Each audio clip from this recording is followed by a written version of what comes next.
Good morning, YouTube. Welcome back to my channel. It's early morning in the greenhouse here, but it's getting quite bright. I'm gonna make this video short and sweet. I can see the sun is like coming up and it's coming in, and it's gonna be hard to film soon. So I wanted to give you an update on my vanilla. A lot of people watch my videos on the vanilla and ask me how it's doing, and I haven't done an update from the new greenhouse. The mister just kicked on behind me, so it'll only be on for a few seconds before it kicks off. But if you can hear a hiss, that's why. Anyways, this vanilla is in a nice square pot. I actually doubled up the pot and drilled some holes in the pot itself.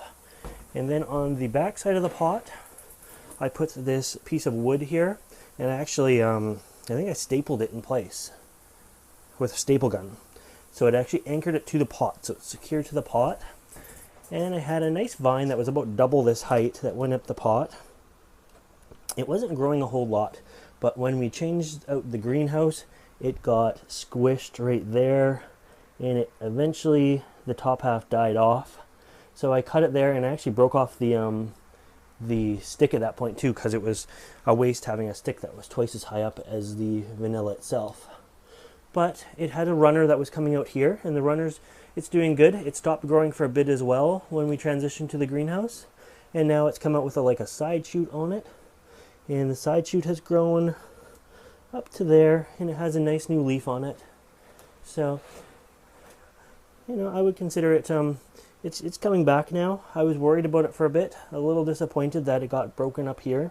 So that was kind of sad, but I'm happy to see that we have 4 to 6 inches of new growth this summer so far on it. Now these guys, once established, can grow really fast, so 4 to 6 inches isn't much, but at least it's a start.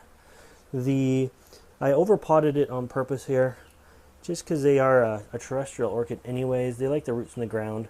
So it has a very open mix, and lots of peat in there, lots of orchid bark, some perlite, some moss, and I tried some slow release fertilizer in there as well.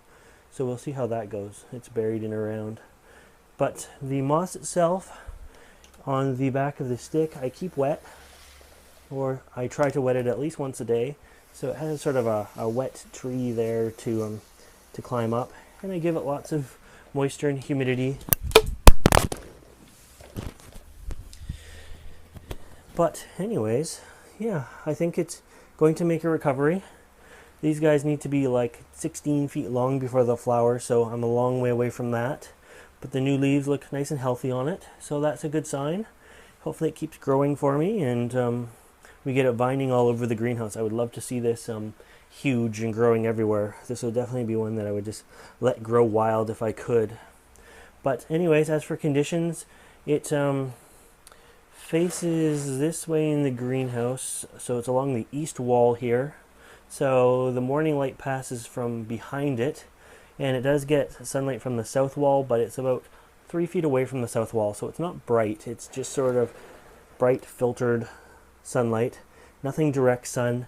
I think it's getting less sun now than before and doing better with less sun.